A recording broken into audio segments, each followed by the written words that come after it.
तो guys welcome to my new video. तो आज हम कनेक्शन करेंगे इस सेल्फ वाटरिंग सिस्टम का। देख सकते हैं ये पौधों के लिए। तो ये पूरी किट मैंने ऑनलाइन बाय की है।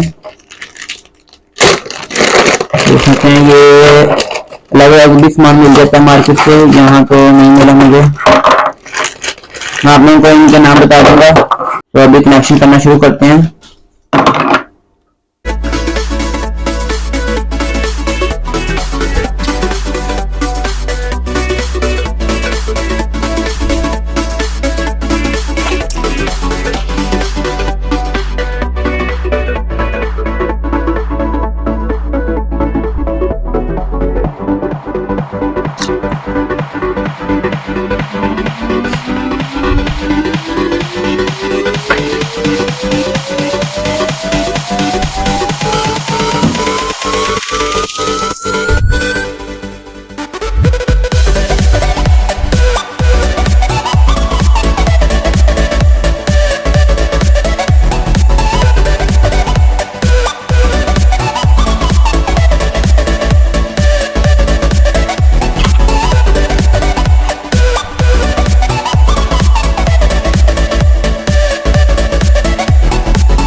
तो देख सकते हैं कनेक्शन सारा हो चुका है। ये देखें, अभी चला कर दिखाता हूँ मैं अभी। और बाहर जाकर अभी ये सेंसर को पौधे के अंदर लगाते हैं और फिर दिखाता हूँ। तो अभी चलते हैं बाहर। अगर आप चैनल पर न्यू हैं तो चैनल को सब्सक्राइब करें।